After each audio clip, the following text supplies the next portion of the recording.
ही पत्रकार परिषद मी सुरू करण्याच्या आधी अत्यंत जबाबदारीने दोन मुद्दे सांगितले पाहिजे। ही पत्रकार परिषद मी राजकीय पक्षांच्या पलीकडे जाऊन करत आहे, कारण ही पत्रकार परिषद ही मला असं वाटतं की महाराष्ट्राच्या भविष्याशी संबंधित आहे आणि ती महत्त्वाची आहे। मी ही पत्रकार परिषद सुरू करण्याच्या आधीच राज्याचे माननीय मुख्यमंत्री तथा गृहमंत्री यांना विनंती करेल की त्यांनी मला खरंच सुरक्षेची हमी द्यावी आणि ते या विषयावर कुठलेही सत्तेचं राजकारण बाजूला ठेवून माझ्या सोबत त्यांची बहीण म्हणून नसेल पण महाराष्ट्राची नागरिक म्हणून ज्या नागरिकांची हमी त्यांनी घेतलेली आहे ते नागरिक म्हणून ते उभे राहतील अशी माझी मुख्यमंत्र्यांकडून अपेक्षा आहे। आपल्याला असं वाटेल की मी असं का आज वेगळ्या पद्धतीने बोलत आहे, तर त्याला कारण आहे। आपल्याला आठवत असेल की ऍडव्होकेट उके नावाचे एक गृहस्थ होते, त्यांनी काही भूमिका मांडायचा प्रयत्न केला होता आणि त्यानंतर उके यांच्यावर काय पद्धतीच्या रेड पडल्या, अर्थात माझ्यावर रेड टाकायला हायच क्या आपने पास, पण ह्या सगळ्या शक्यतांचा मी विचार करते की मला काय काय पद्धतीने त्रास दिला जाऊ शकतो। मला याची कल्पना आहे की अशाच पद्धतीने नवाब मलिकजी यांनी काही मुद्दे समोर आणले होते। नंतर नवाब मलिकजींच्या सोबत काय झालं हे उभ्या महाराष्ट्राने बघितलेलं आहे आणि उभ्या महाराष्ट्राने नवाब मलिकजींच्या अगदी 85% किडनी डॅमेज होईपर्यंत, त्यांच्या लिव्हरला प्रॉब्लेम होईपर्यंत आणि नंतरचा सगळा पट आपल्या सगळ्यांना कल्पना आहे।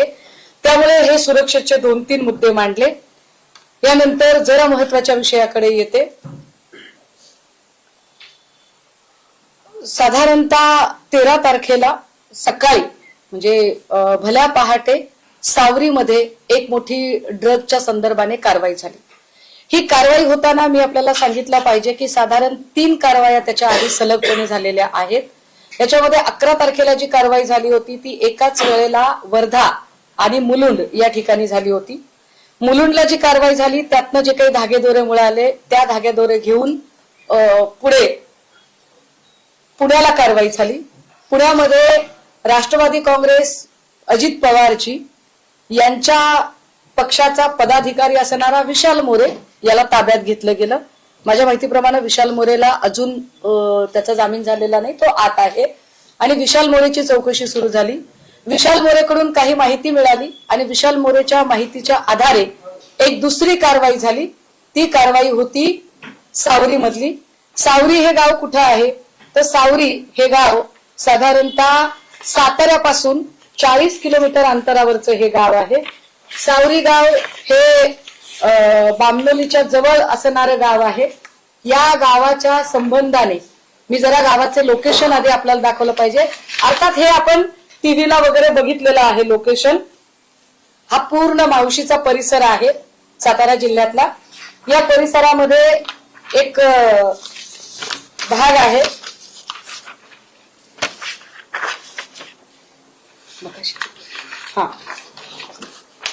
हे साधारणतः याच्यामध्ये 2 गोल दिसत आहेत आपल्याला।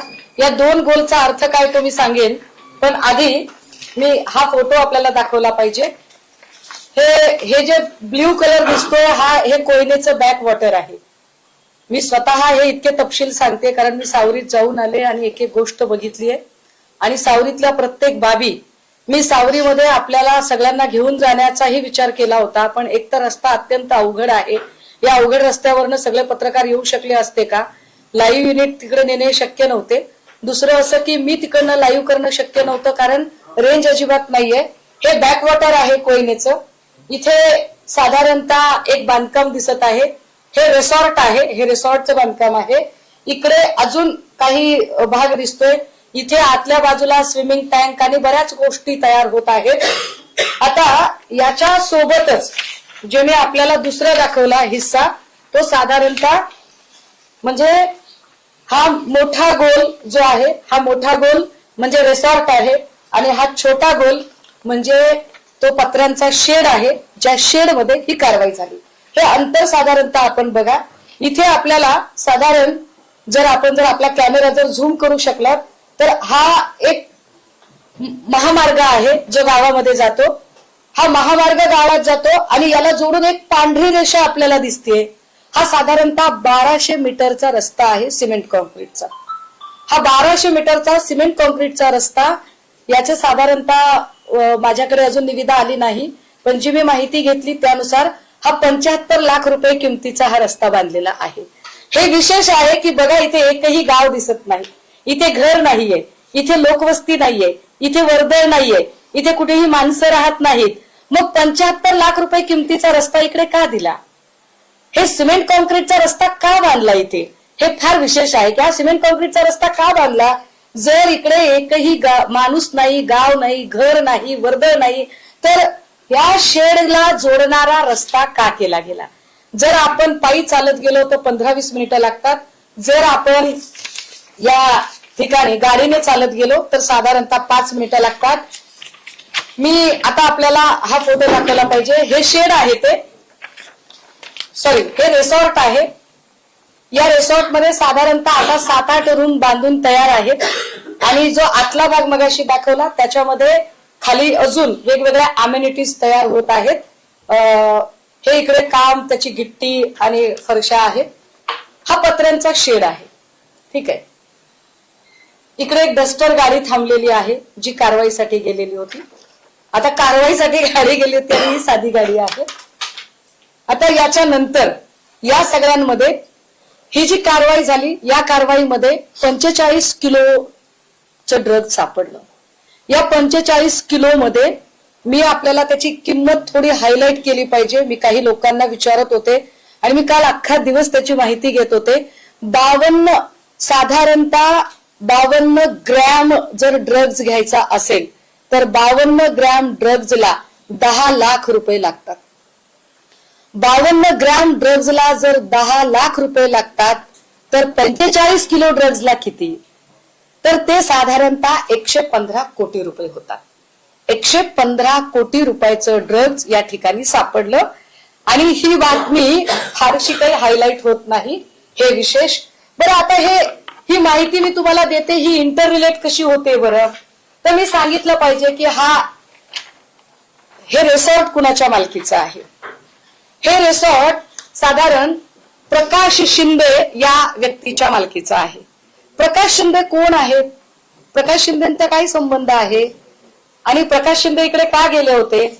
तर या शेडला, हे जे शेड आहे या शेडला याचा मालक आहे गोविंद शिनकर. गोविंद शिनकरच्या शेडची चावी ही ओंकार डिगेने मागितली. ओंकार डिगेला सावरी गावामध्ये काळू नावाने ओळखतात. हे काळू नाव साधारणतः ओंकार डिगे. प्रकाश शिंदेचं हे रिसॉर्ट आहे.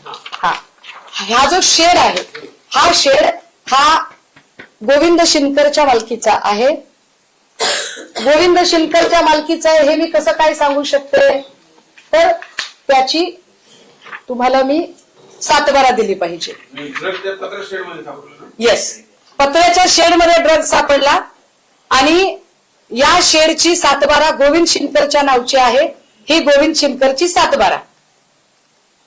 या गोविंद शिनकर कडून चावी घेतली ओंकार डिगेने, असं गोविंद शिनकरने माहिती दिलेली आहे. ती माहिती आलेली आहे पुढे.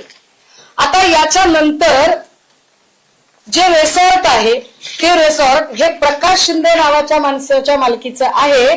त्याची ही सातबारा, हे प्रकाश शिंदे. आता प्रकाश शिंदेच्या नावची ही सातबारा, मी एक एक गोष्ट इंटर रिलेट करत सांगेल आपल्याला. बघा, ओंकार डिगे तिकडे होता. ओंकार डिगेला ताब्यात घेतलं आणि सोडलं असं प्रत्यक्षदर्शी सांगतात. त्याला ताब्यात घेऊन का सोडलं याची उत्तर अजून मिळत नाहीत. दुसरी महत्वाची गोष्ट की जर साताऱ्यामध्ये हे सगळं घडत होतं तर याच्यासाठी मुंबईचे पोलीस का गेले, साताऱ्याच्या पोलिसांना ही गोष्ट का कळली नाही? घाटकोपरचे क्राईम ब्रँचचे PI आत्मजी सावंत यांनी ही कारवाई केली. आत्मजी सावंत यांनीच मुलुंडला धाड टाकली होती. आत्मजी सावंत यांनीच विशाल मोरेला ताब्यात घेतलं होतं आणि आत्मजी सावंत हेच साताऱ्यामध्ये गेलेले होते. आता इथपर्यंतची ही गोष्ट झाली. हे सगळं तिथे अजून एक माणूस होता जो फरार झाला. हे हॉटेल कुणी चालवायला घेतलं होतं, हे रिसॉर्ट कुणी चालवायला घेतलं होतं, तर रणजित शिंदे नावाच्या माणसाने चालवायला घेतलं होतं. रणजित शिंदे कोण आहे, त्याच्या नेमणुकीचं पत्र जरा मी दाखवलं पाहिजे. हा रणजित शिंदे हा एकनाथ शिंदे साहेबांच्या गटाचा, कारण ओरिजिनल शिवसेना आम्हीच आहोत, हा एकनाथ शिंदे साहेबांच्या गटाचा हा युवा सेनेचा तालुका प्रमुख आहे. त्याचे हे नियुक्ती पत्र आहे. हा नुसता तालुका प्रमुख नाही, एकनाथ शिंदे साहेब ज्या मूळ गावचे आहेत त्या गावचा हा सरपंच आहे. दळेगावचा हा सरपंच आहे. मी खुलासे अजून करत जाईल. मी म्हणून म्हटलं की माननीय मुख्यमंत्र्यांनी मला सुरक्षा दिली पाहिजे.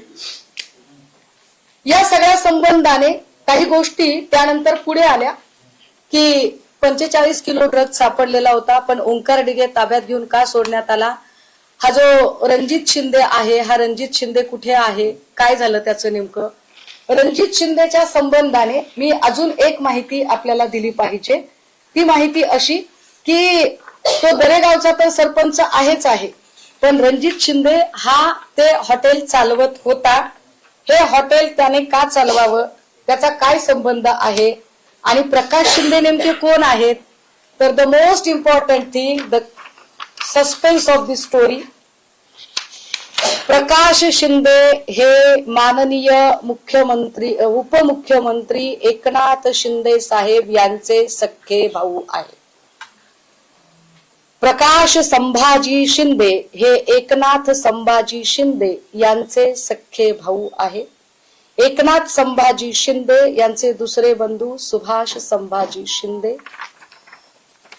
काही लोक म्हणतील की तुम्ही चुकीची माहिती सांगताय. मला असं वाटतंय की आपण ती विकिपीडियाला सर्च करावी, आपण ती क्रॉस टॅली करावी.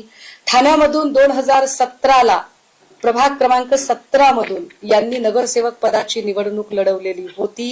ही त्यांची वडिलोपार्जित सातबारा आहे.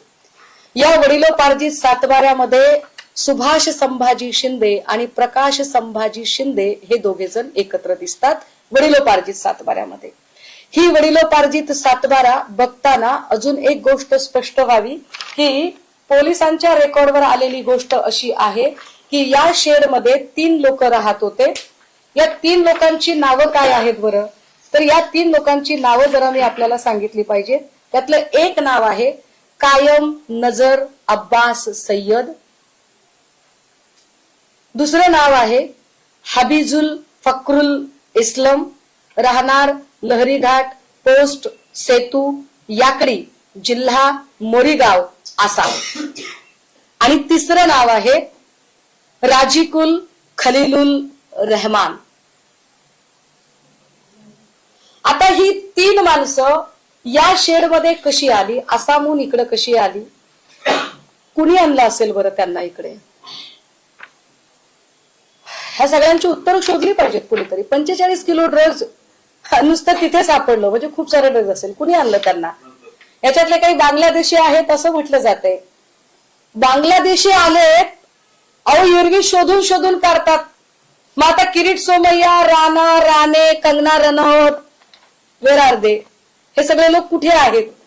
ते का प्रश्न उपस्थित करत नाहीयेत की ही 3 लोक इथे का आली? बरं ही 3 लोक कसलं काम करत होती? ही लोक कसं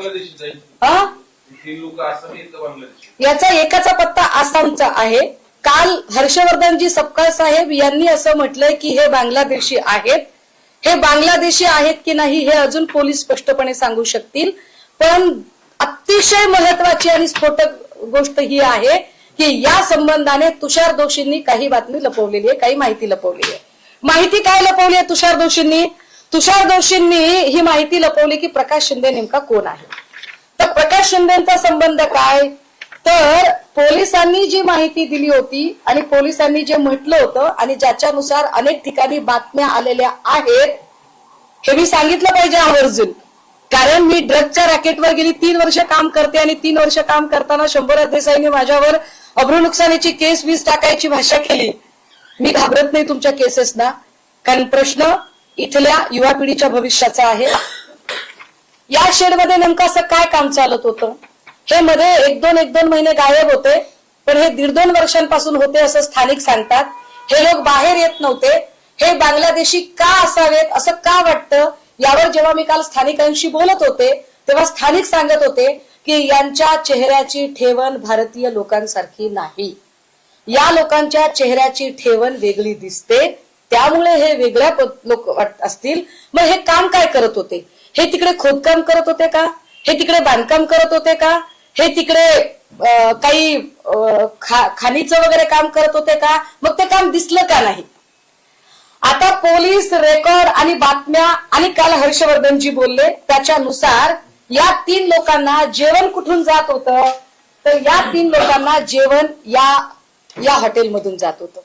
जे हॉटेल प्रकाश शिंदे यांचं, जे हॉटेल रणजित शिंदेने चालवायला घेतलं, जे हॉटेल रणजित शिंदे हा दरेगावचा सरपंच आणि युवा सेनेचा तालुका प्रमुख. आता प्रश्न असा निर्माण होते की असं पंचतारांकित रिसॉर्ट तयार होत आहे आणि अशा रिसॉर्ट मधलं जेवण 3 कामगारांना परवडलं कसं काय?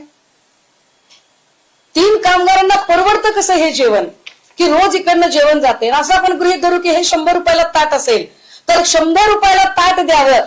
इतकी वाईट अवस्था या रिसॉर्टच्या मालकावर कशी काय आली की त्यांनी 100 रुपयाचं ताटाचं जेवण त्यांना द्यावं? माहिती माझी नाही, ही माहिती पोलिसांच्या तपासातली माहिती आहे. फार याच्यापेक्षा अजून काय स्फोटक असू शकतं? तर याच्यापेक्षा स्फोटक ही गोष्ट आहे की कुठलीही FIR ही पब्लिकली असली पाहिजे. FIR हे पब्लिक डॉक्युमेंट आहे. ऑनरेबल कोर्टाने या संबंधाने एक निर्वाळा दिलेला आहे. त्या निर्वाळ्यात असं म्हटलेलं आहे की it has been held in the about judgment by the honourable जज of Bombay High Court that FIR when recorded is a public document. Moreover, when the copy of the FIR is forwarded to the court and the same is registered by court is also becomes a public document and hence the police officer are bound to furnish certified copy of the FIR U/S 76 of the Indian Evidence Act. However, it is copy thereof. Therefore, direction has been given to all police officers in Mumbai city to furnish of the FIR to the accused on application. की FIR हे public document आहे आणि police are only the custodial of that FIR. They are not the owner of FIR. Police हे मालक नसतात, त्यांच्या कस्टडीमध्ये FIR असते आणि अशी FIR ही कुणालाही मिळायला हवी. किंबहुना आता ऑनलाईन पद्धतीने प्रत्येक FIR ही ऑनलाईन टाकणं भाग आहे. मात्र मी आपल्याला आवर्जून सांगितलं पाहिजे की या सगळ्यांच्या संबंधाने ही जी प्रेस नोट पोलिसांनी काढली हे फार विशेष आहे. बघा, पोलिसांनी पहाटे कारवाई केली, पोलिसांनी प्रेस नोट काढली. पोलिसांच्या प्रेस नोट मध्ये 45 किलोच्या ड्रग्जचा विषय आला, पण पोलिसांच्या या प्रेस नोट मध्ये जी 3 नावं मी वाचली, 3 नावं याच्यात नाहीयेत. ती 3 नावच याच्यात नाहीयेत. मी FIR शोधण्यासाठी जंगजंग पछाडलं. मी 2 दिवसांपासून, मला उशीर का लागतोय, 13 तारखेपासून आज 17 तारीख, मी 4 दिवस झाला हैराण आहे आणि मी काहीही प्रयत्न केले. अगदी मी बांगलादेशी लोक म्हणतात की ते दुसरी 3 नावं, ही 3 नावं ही बांगलादेशी आहेत की नाही ती त्यांनी सांगावं, आम्हाला काही माहित नाही. स्थानिक म्हणतात की ते आपल्या देशातले नाहीत. स्थानिक म्हणतात की त्यांचे चेहरे हे भारतीय लोकांसारखे त्यांच्या चेहऱ्याची ठेवण नाही. त्यांची नाव तिथे जे लोक जमली होती धाड टाकताना त्यांच्या समोर, पंचांच्या समोर जी नावं आली होती ती 3 नावं होती. I repeat once again. Qayam Nazar Abbas Syed, हबीजुल फकरुल इस्लाम, राहणार लहरीघाट, पोस्ट सेतू, याकडी, जिल्हा मोरीगाव, आसाम, आणि 3रं नाव राजिकुल खलीलुल रहमान. ही 3 नावं आहेत. मी काय म्हणते, मला जात आणि धर्मात पडायचं नाहीये. मला आता याच्यात पडायचंय की तुम्ही बांगलादेशी शोधून काढता ना. तुम्हाला बांगलादेशी कलानगर आणि बांद्र्यामध्ये फार हौसेने शोधायला जायची हौस आहे ना, ह्याचं काय करायचंय ते सांगा. आणि ही एफआयआर का रेकॉर्डवर आली नाही?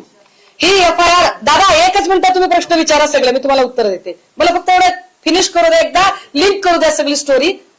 ही एफआयआर ऑनलाईन का दिसत नाही? आपल्याकडे ऑनलाईन फक्त 2 प्रकारचे एफआयआर दिसत नाहीत, लहान बाळांशी संबंधित गुन्हे आणि महिलेचा विनयभंग किंवा बलात्काराची केस असेल तर एफआयआर दिसत नाही.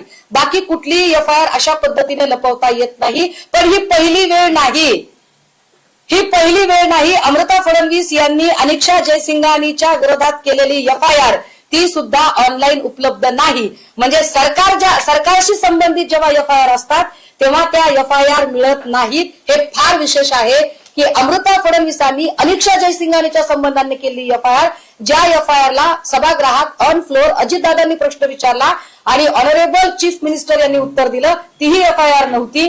आता यामध्ये जे हॉटेल आहे, आता असं म्हणतील की हे हॉटेलच नाहीये बाबा, आहे की नाही? हे हॉटेल नाहीये, हे तर प्रायव्हेट रिसॉर्ट आहे.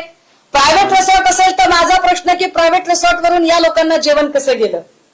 आणि जर हॉटेल आहे तर हॉटेलशी संबंधित पुन्हा मला अजून काही प्रश्न विचारायचे आहेत. हॉटेलशी संबंधित आता हे हॉटेलच आहे, हे कमर्शियल हॉटेल आहे, हे मी आपल्याला सांगू शकते. ते असं की या हॉटेलचं नाव हे हॉटेल तेज यश असं आहे. तेज यश कोण आहेत बरं? तर तेज आणि यश ही प्रकाश शिंदे यांची 2 मुलं आहेत.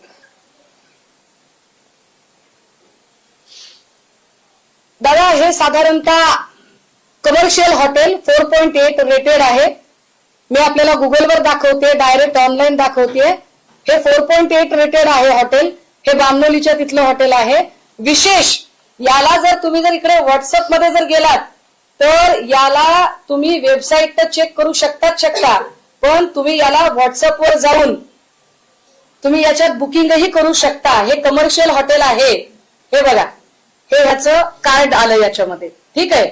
आता तुम्ही म्हणाल की कमर्शियल हॉटेल आहे तर इतकं काय त्याच्यामध्ये? हॉटेल आहे कळलं ना, का सांगताय तुम्ही आम्हाला?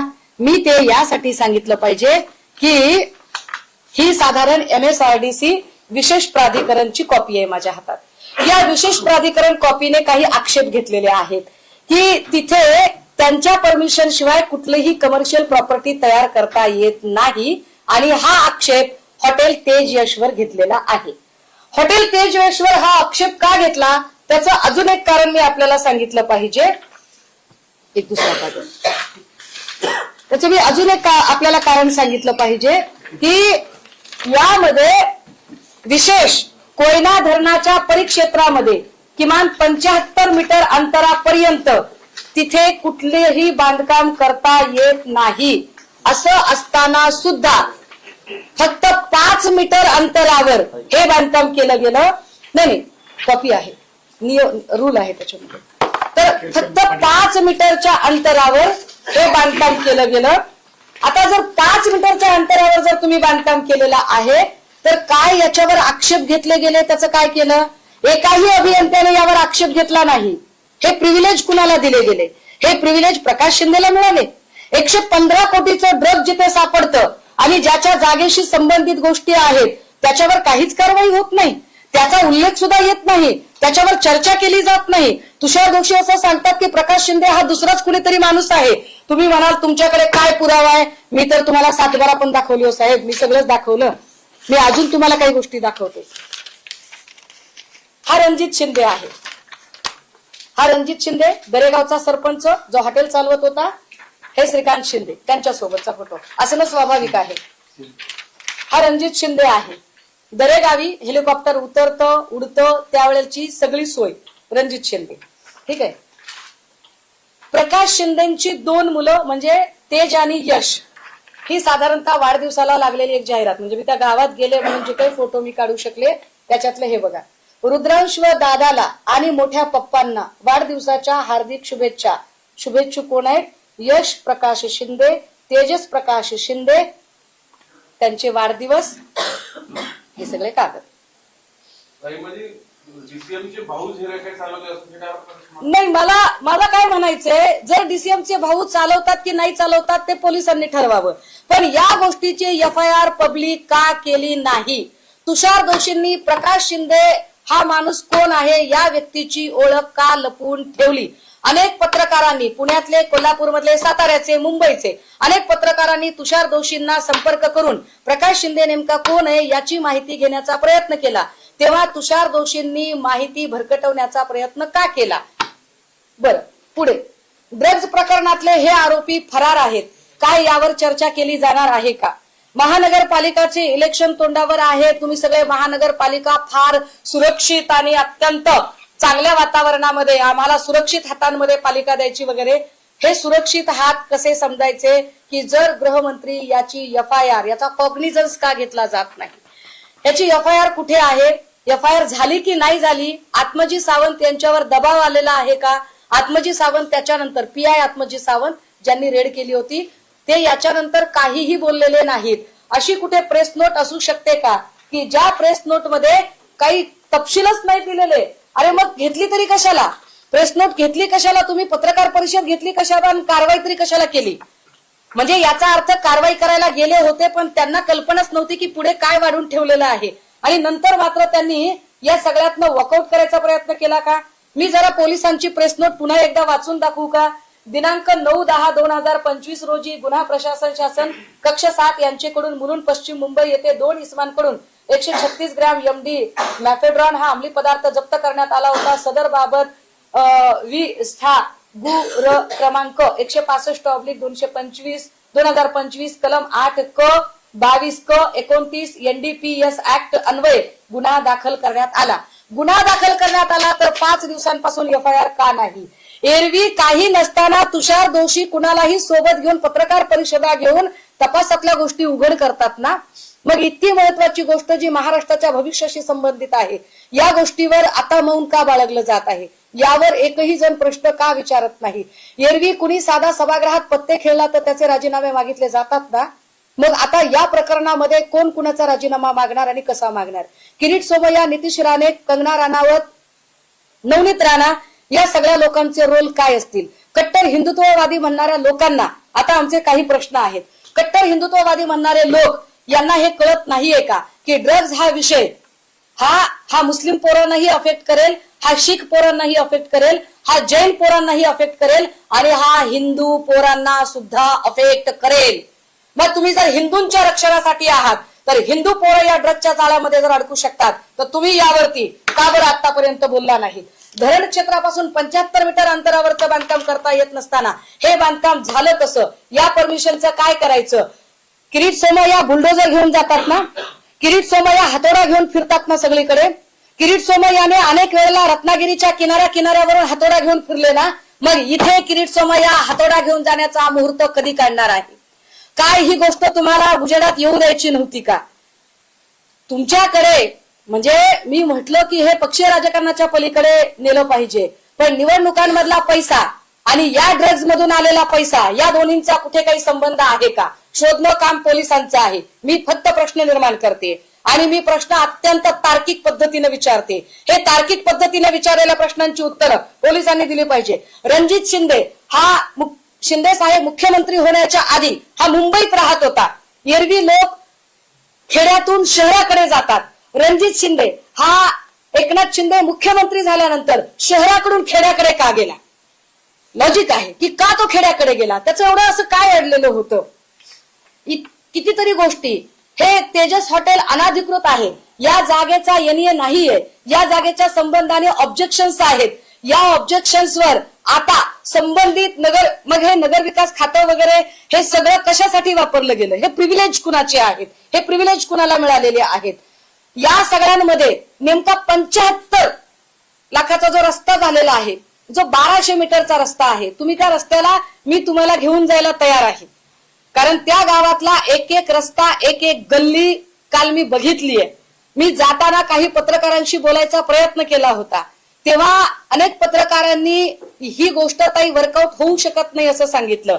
मला असं वाटलं की तरीही मी गेलो पाहिजे. मला कल्पना नाही की आता जे काही मी बोलते हे किती ठिकाणी ऑनलाईन दिसत असेल, किती ठिकाणी ऑन एअर गेला असेल, आय डोंट नो. परंतु ही गोष्ट तितकीच महत्वाची आहे की महाराष्ट्राच्या भविष्याची जर खरंच चिंता असेल आणि लोकशाहीचा चौथा खांब म्हणून आपण सगळ्यांवर माझा विश्वास आहे, आपल्या सगळ्यांबद्दल मला आदर आहे आणि आपण सगळ्यांनी हा विषय उचलला पाहिजे, सांगितला पाहिजे, बोललो पाहिजे की या राज्याच्या उपमुख्यमंत्र्यांच्या भावाच्या हॉटेलचा संदर्भ पोलिसांनी का घेतला होता, काय संबंध होता नेमका. आणि जर ते म्हणतील की दोन प्रकाश शिंदे वेगळे आहेत तर मी वडिलोपार्जित सातबारा दाखवली, मी सगळ्या प्रकारचे फोटो दाखवले, तुम्ही विकिपीडिया सर्च करा. मी याच्या पलीकडे जाऊन त्याच्या संबंधाने असणारी माहिती की प्रकाश शिंदेची 2 मुलं, त्यांच्या पत्नीचं नाव आय थिंक राजश्री शिंदे आहे, मी एक माहिती व्हेरीफाय करून 4 दिवस त्याच्यावर माथापच्ची केल्यानंतर इथपर्यंत पोहोचलीये. मला माहित नाही की माझ्या पाठीशी कोण उभे राहील की नाही, परंतु लढणे माझा धर्म आहे, मी लढलं पाहिजे. कारण मी ज्या कॉज साठी राजकारणात आहे ते कॉज जर मी करू शकत नसेल तर थू असेल माझ्या जिंदगीवर, त्यामुळे मी बोललं पाहिजे. हर्षवर्धनजी म्हणाले की कुणीतरी ठाण्याचा माणूस, हर्षवर्धनजी कुणीतरी ठाण्याचा नाही. ठामपणे नाव घ्या, ठामपणे बोला.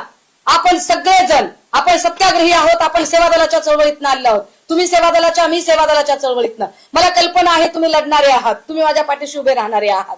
पक्षीय राजकारण बाजूला ठेवूया, पण सगळ्या पक्षातल्या लोकांनी या मुद्द्यावर आलं पाहिजे एकत्रित. एकाच वेळेला 3 कोटीची कॅश सापडली त्या ठिकाणी असं काही बघणारे लोक सांगतात. खरं खोटं आम्हाला माहित नाही, खरं खोटं आम्हाला माहित नाही, पण 3 कोटीची कॅश सापडली असं सांगतात, एवढा मोठा ड्रग साठा सापडला असं सांगतात. हे सगळं कसं झालं, काय झालं? इतक्या आडवळणावर, म्हणजे जो रस्ता मी दाखवते किंवा जे मी घाट रस्ता दाखवते की अरे ते किती किती इतक्या आडवळणावर तिकडे कसं काय कोणाचं लक्षच गेलं नाही. पण ती हद्द नेमकी एकनाथ शिंदेचीच कशी काय येते, कशी काय येते. अजूनही रणजित शिंदे फरार कसा होऊ शकतो आणि ओंकार डिगेला ताब्यात घेऊन का सोडून दिलं. MH46 BO 2828 ही गाडी कुणाची आहे, गाडी तुम्ही शोधा. MH11 व्हाईट कलरची एर्टिगा गाडी ओंकार डिगेला घ्यायला आली होती असं प्रत्यक्षदर्शी सांगतात. गावातले भीती वाटते त्यांना, त्यांच्या जीवाची भीती वाटते. स्थानिकचे पत्रकार सांगतात, कितीतरी लोक, पण ते म्हणतात ताई आमचं नाव नको यायला, आम्हाला भीती वाटते ताई. MH11 पांढऱ्या रंगाची एर्टिगा ओंकार डिगेला घ्यायला आली होती, पोलिसांच्या समोर ओंकार डिगे गाडीत बसून गेला असं प्रत्यक्षदर्शी सांगतात. यावर पोलिसांचं काय म्हणणं आहे, कुणी सोडलं, काय केलं, यावर कधी बोलायचं आहे. गुडी गुडी गुडी गुडी सगळं. ओंकार डिगे याच्यावर याच्या आधी पोक्सोचा गुन्हा दाखल होता राहिला असं प्रत्यक्षदर्शी सांगतात. ओंकार डिगे हा थोडासा गुन्हेगारी स्वरूपाचा आहे, विकृत थोडासा आहे. मला वाटतंय आज पुढारीने यावर एक बातमी केलेली आहे, सकाळने बातमी केली. विशेष सकाळची एक बातमी अजून महत्वाची, म्हणजे ह्या सगळ्या पेपर, मी या सगळ्या लोकांची आभारी आहे. मला याच्यात काही कुणाचं ऍडव्हर्टायझिंग करणं, मार्केटिंग करणं हे काही माझ्या डोक्यातच नाहीये, परंतु याचे संबंध आंतरराष्ट्रीय तस्करीशी आहेत. काहीतरी मी आता नाव विसरले, ते सलाम सलीम लोढा असं काहीतरी नाव आलं ते. तर ह्या आंतरराष्ट्रीय तस्कराशी संबंध या घटनेचा आहे असं सांगितलं जातंय. हा ओंकार डिगे जो फरार आहे, सावरीतील जागा नाही हे नाही, तर हे काय आहे गौड बंगाल, आणि यावर इतकी गोपनीयता का पाळली जाते. अनिक्षा जयसिंघानीचं प्रकरण अशाच पद्धतीने दडपलं गेलं. आणि होय, मी पुन्हा अनिक्षा जयसिंघानी प्रकरण काढेल, मी पुन्हा गोविंद शिनकरवर बोलेल, मी पुन्हा ओंकार डिगे, रणजित शिंदे, प्रकाश शिंदे यांच्यावर बोलेल. यानंतर या क्षणानंतर मला काटा जरी मोडला तरी संपूर्ण पत्रकार परिषदेत सगळ्या पत्रकारांच्या समोर हे मी सांगितलं पाहिजे की त्याची जबाबदारी आज पत्रकार परिषदेत मी जेवढी नावं उच्चारलेली आहेत त्या प्रत्येकाची ती जबाबदारी असेल. तुम्ही प्रकाश शिंदेचं जे नाव घेताय ना, एकनाथ शिंदेचे भाऊ असलेले पुरावे तुमच्याकडे आहेत. एकनाथ शिंदेनी मदत केली का, म्हणजे एकनाथ शिंदेचे रॅकेट चालवत होते का, किंवा त्यांचे भाऊ हे रॅकेट, पोलीस सांगतीलच, तुमचा थेट आरोप आहे का? माझं असं म्हणणं आहे की प्रकाश शिंदे हे त्याचे मालक आहेत. ही गोष्ट तुषार दोशींनी का लपवली? पत्रकारांनी त्यांना विचारलेलं होतं, स्पष्टपणे विचारलं होतं, ही माहिती का लपवली? गेल्या 5 दिवसांपासून ही माहिती का लपवली जाते? आणि त्याच्याही पुढे जाऊन अजून तर्कशुद्ध प्रश्न विचारते. असं गृहीत धरू की नाही बाबा तो प्रकाश शिंदे दुसरा कुणी आहे, ओके, मी माफी मागते सगळ्यांच्या समोर. तो प्रकाश शिंदे कोणी दुसरा आहे. मग 115 कोटीचं ड्रग जिथे सापडतं आणि ज्याच्याशी संबंधित की या हॉटेलमधून जेवण जात होतं आणि या हॉटेलच्या 7-12 प्रकाश शिंदे नावाच्या माणसाच्या नावावर आहेत, त्या प्रकाश शिंदेचा साधा उल्लेख किंवा त्या प्रकाश शिंदेला का सोडून दिलं, का त्याला अटक केली नाही? जर तो साधा माणूस आहे तर का अटक केली नाही? मी प्रत्येक प्रश्न लॉजिकल आपल्याला विचारते. आता कुणी साले म्हटलं तर राजीनामा, अमेडिया कंपनीत, अर्थात मी काही यांची बाजू घेत नाहीये. मला अजित पवारांशी देणं घेणं नाही, मला देवेंद्र फडणवीसांशी घेणं देणं नाही. पण मोहोळांचा राजीनामा मागता पार्थ पवारचा राजीनामा मागितला होता. आता पार्थ पवार आणि मोहोळ या दोघांचा तर राजीनामा घेतलाच पाहिजे. पोराचं नाव येतंय म्हणून जर बापाचा राजीनामा मागितला जातो तर त्याच न्यायाने भावाचं नाव येतं म्हणून भावाचा राजीनामा मागितला पाहिजे. अपेक्षा आहे की या राज्यातले किती आमदार किती खासदार या राजीनाम्याची मागणी करतात, ज्यांना महाराष्ट्राच्या भविष्याची चाड असेल. मी पक्षीय राजकारणाच्या पलीकडे जाऊन सांगते आणि फार द्वेषाने सांगते. ज्यांना महाराष्ट्राच्या भविष्याची चाड असेल, ज्यांना महाराष्ट्रातल्या पोरांचं एक निरोगी आयुष्याची चाड असेल, असे किती आमदार आणि किती खासदार ठामपणे या राजीनाम्याची मागणी करतात. किती जणांच्या पाठीला कणा आहे, स्पाईन आहे, जे राजीनामा मागणी करू शकतात.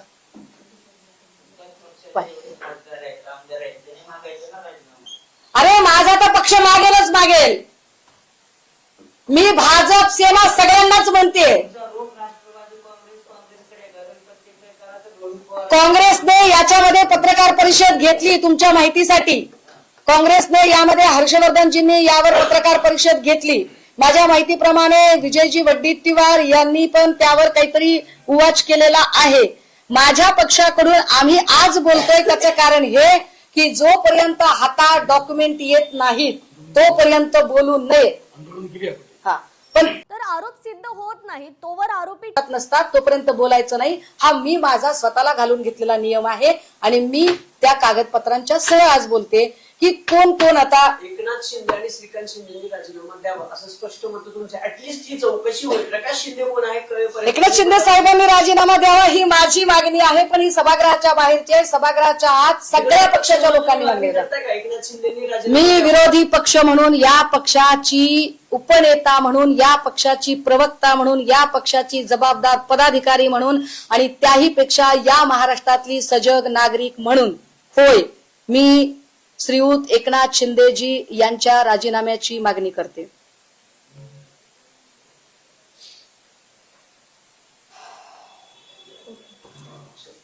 ओके. मी आरोप करत नाहीये दादा, मी आरोप करत नाहीये. मी काय म्हणते की हा कोण प्रकाश शिंदे ते शोधा ना. का तुम्ही याच्याबद्दल गोपनीयता बाळगली? मी तर काही कागद दाखवली तुम्हाला. मग हा दुसरा प्रकाश शिंदे आहे का? तर कोण आहे तर दाखवा मला. मी वडिलोपार्जित सातबारा दाखवली आपल्याला दादा. ही वडिलोपार्जित सातबारा याच्यामध्ये एक सातबारा इकडे अजून. हा ही वडिलोपार्जित सातबारा आहे. या वडिलोपार्जित सातबाऱ्यामध्ये प्रकाश संभाजी शिंदे आणि सुभाष संभाजी शिंदे ही दोन नावं येतात. प्रकाश शिंदेच्या पोराची नावं म्हणजे जे एकनाथ शिंदेचे भाऊ आहेत त्यांच्या मुलांची नावं ही तेज आणि यश आहे. तेज यश हे हॉटेल तेज यशचा ब्रँड आहे. हा ब्रँड अनेक ठिकाणी याचे हॉटेल्स आहेत. आता जर याच्या उपर जर म्हणणं असेल की नाही ही व्यक्ती वेगळी आहे तर चला तेही मान्य करते. असं म्हणणं आहे का की ह्याच्यापेक्षा वेगळी व्यक्ती आहे, चला ती व्यक्ती दाखवा. बाप दाखवा नाही तर श्रद्धा करा. बोला. गोविंद शिनकरच्या नावाचा आहे. घ्या तुम्हाला सातबारा पाहिजे असेल तर घ्या. नाही. गोविंद शिनकरचा काही संबंध नाहीये. गोविंद शिनकरने जो जबाब दिला किंवा गोविंद शिनकरची जी माहिती पुढे येते त्यानुसार त्याचं असं म्हणणं आहे की ओंकार डिगे माझ्याकडे चावी घ्यायला आला, मी त्याला वापरायला दिली. मात्र तो असंही काही ठिकाणी सांगतो की ओंकार डिगेला मी भाडे तत्वावर जागा दिली होती, असं ह्या गोविंद शिनकरचं म्हणणं आहे. गोविंद शिनकरचा हा सातबारा आहे. ओंकार डिगेचा आणि एकनाथ शिंदेचा काही संबंध आहे पुढे सापडले कनेक्शन? ओंकार डिगेचं नाही, पण फरार रणजित शिंदे हा दरेगावचा सरपंच आहे. रणजित शिंदे हा ते हॉटेल चालवायचा.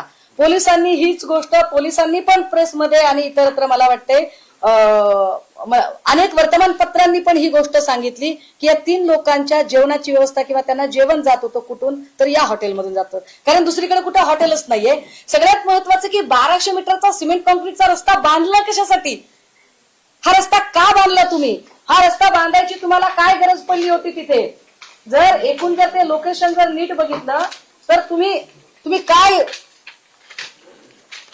हे 2 इकडे ते रिसॉर्ट आहे, सॉरी इकडे रिसॉर्ट आहे, हे कोयनाचं बॅकवॉटर आहे, 5 मीटर पेक्षा कमी अंतर आहे, 75 मीटरचा रूल आहे.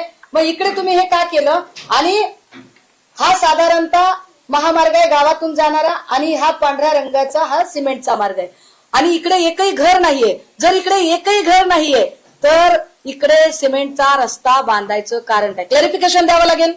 ज्यांनी निविदा काढली, ज्यांनी पैसे खर्च केले, क्लॅरिफिकेशन द्यावं लागेल की हा रस्ता का बांधला गेला. पत्रा शेड पासून हॉटेल पर्यंत रस्ता आहे तो. पत्रा शेड पासून हॉटेल पर्यंत नाही, महामार्गाचा जो रस्ता आहे गावात जाणारा त्याच्यापासून ते पत्रा शेड पर्यंत आहे, हॉटेल पासून नाही दादा. नाही, मी एकनाथ शिंदेकडून असं म्हणत नाहीये. मी गेली 3 वर्ष ड्रगच्या संबंधाने भांडते. ललित पाटीलच्या केसमध्येही मी खूप भांडत राहिले.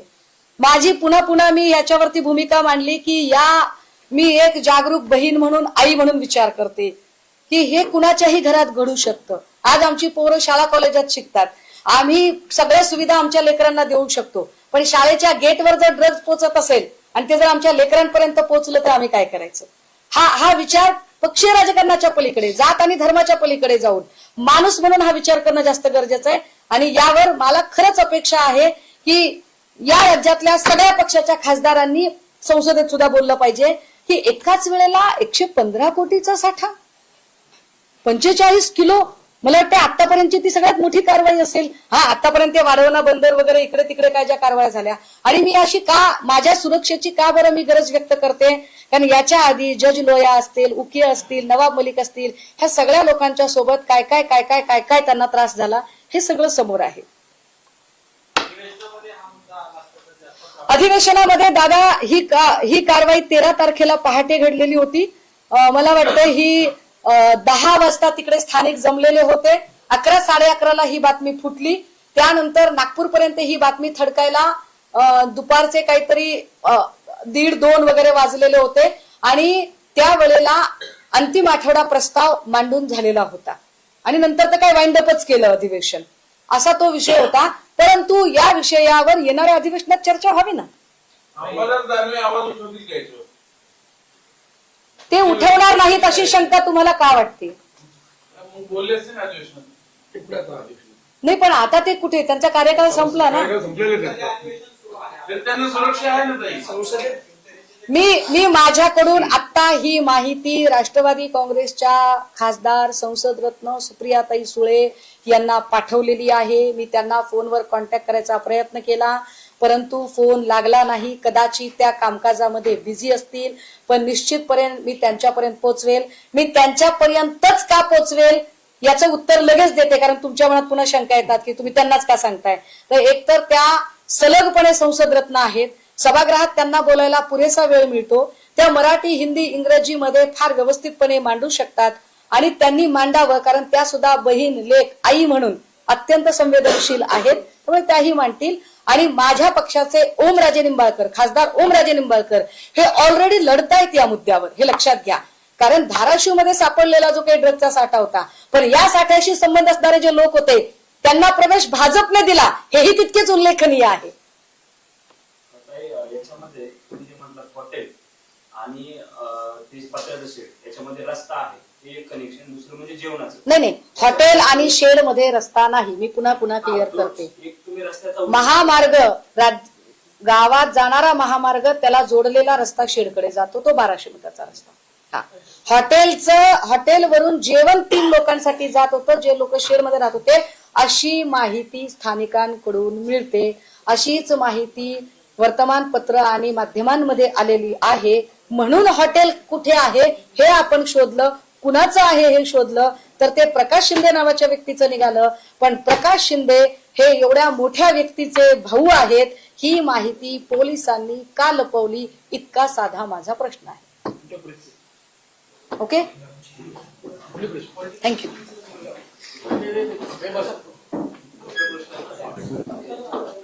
प्रश्न घ्यायचे का? माणिकराव कोकाटेंचा राजीनामा झाला पाहिजे, पण आता मला हा विषय डायव्हर्ट करायची इच्छा नाहीये. काही 2-3 प्रश्न आहेत फक्त. राणेंनी एक ट्विट केले, नितेश राणेंनी, मुंबईचा महादेवाचा मुंबई लव येणाऱ्या महापालिकेच्या निवडणुकीत त्यांनी परत मुंबई लव जिहाद वगैरे असं ट्विट केलेलं आहे. पुन्हा महापालिकेत तोच मुद्दा समोर आणून भाजप लढू पाहतंय का? नसलेल्या गोष्टी कपोलकल्पित याच्यावर विचार करण्यापेक्षा राणेंनी एकदा हे जे ड्रग जिहाद वगैरे ज्या गोष्टी आहेत तिकडे लक्ष घालावं आणि आपण माझी मदत करावी. माझी राणेंना विनंती आहे, आपण माझी मदत करावी की हे जे लोक कोण आहेत, हे कोण आहेत, काय संबंध आहे. मी समजू शकते की पोलिसांच्यासाठी हा अत्यंत संवेदनशील विषय आहे आणि त्यामुळे तो तपास त्यांना बाहेर सांगता येणार नाही, पण FIR सुद्धा ऑनलाईन दिसू नये ही कमालीची. मग FIR केलीच का नाही इथपर्यंत प्रश्न निर्माण होतोय, पण FIRचा नंबर मात्र प्रेस नोट मध्ये दिसत आहे. त्यामुळे राणेंनी ते आधी बघावं. कल्पित गोष्टींवर चर्चा करण्यापेक्षा राणेंनी जो ड्रगचा मुद्दा जो हिंदूंशी संबंधित आहे, हिंदू पोरं त्याच्यामध्ये बहुसंख्याक हिंदू पोरं अडकू शकतात, त्याच्यावर बोलावं. माणिकराव कोकाटेंच्या संदर्भातला प्रश्न आहे, जो आरोप त्यांच्यावर झालेला आहे त्याच्यावर आता त्यांच्या राजीनाम्याची मागणी केली जाते. काही वेळापूर्वी त्यांनी मुख्यमंत्र्यांची भेट घेतली, त्याच्यामध्ये मुख्यमंत्री असं म्हणतायत की कोकाटेंचा खातं हे कुणाला द्यायचं असं सांगा, असा प्रश्न त्यांनी अजित पवारांना केल्याची माहिती आहे. शिवसेनेची काय भूमिका आहे माणिकराव कोकाटे यांची? मी कालच त्याच्यावरची माझी भूमिका स्पष्ट केलेली आहे की शिवसेनेची भूमिका ही स्पष्ट आहे. शिवसेना उद्धव बाळासाहेब ठाकरे पक्षाने स्पष्टपणे काल माणिकराव ठाकरे यांच्या राजीनाम्याची मागणी केलेली आहे. माणिकराव कोकाटे यांच्या राजीनाम्याची मागणी केलेली आहे. फक्त आता आपण पुन्हा पुन्हा तो प्रश्न विचारून या पत्रकार परिषदेतला अत्यंत संवेदनशील विषय आहे तो डायव्हर्ट करू नये, इतकी माझी विनंती आहे. त्यांना अटक होऊ शकते नाही कधी माणिकराव कोकाटेंना, कारण अटक वॉरंट निघणार आहे. त्यांना अटक होऊ शकते. या सरकारच्या इतक्या धडाधड विकेट पडत आहेत तरीही हे सरकार पारदर्शकतेचे ज्या पद्धतीने स्वतःची पाठ थोपटून घेत गुणगान करत आहे, मला वाटतं या सरकारला जरा एक मोठा आरसा प्रेझेंट घेऊन देण्याची गरज आहे. गंमत बघा, दोन्ही उपमुख्यमंत्री सातत्याने अडचणीत येत आहेत की आणले जातात, काय कळत नाही. जर असं वाटत असेल दोन्ही उपमुख्यमंत्र्यांना की आपल्याला ठरवून अडचणीत आणलं जात आहे, तर त्यांनी अशा सत्तेत राहायचं कशाला, बरं बाहेर पडलं पाहिजे. का थांबतायत ते सत्तेमध्ये? उल्हासनगरचे भाजपचे उमेदवार होते नगर परिषदेचे, त्यांच्यावर गोळीबार झालेला आहे. त्यांच्या कारणावरती भाजपचे उमेदवार. अहो, जिथे गृहमंत्र्यांना मी एवढे प्रश्न आज विचारते की काय सावरी गावातलं नेमकं सत्य काय ते सांगा, FIR जिथं इतक्या सेन्सिटिव्ह विषयामध्ये तपास करणारा तपास अधिकारी आत्मजी सावंत यांना बोलताही येत नाहीये बाहेर, तिथे गृह खातं किती केविलवानं झालेलं आहे आणि अशा केविलवाण्या गृह खात्याच्या उपस्थितीमध्ये हे गोळीबार होणं, दिवसाढवळ्या खून होणं फारच सहज आहे. आणि वाईट याचं वाटतंय की अशा गोळीबारामध्ये आमच्या अभिषेक घोसाळकरजींची हत्या झाली, ज्यांच्या हत्येनंतर माननीय मुख्यमंत्र्यांनी कुत्र्याचं पिल्लू जरी गाडी खाली आलं तरी तुम्ही राजीनामा मागाल का असं म्हणत जी अत्यंत हिंकस शब्दामध्ये एका मृत व्यक्तीची संभावना केली, त्यांच्या कुटुंबातल्या एकेकाच्या आमच्या सहकार्याने पुन्हा त्याच लोकांच्या सोबत जावं. मला काय बोलायचं, राज ठाकरेंचं नाव न घेता मला विषय डायव्हर्ट नाही करायचा. बोलले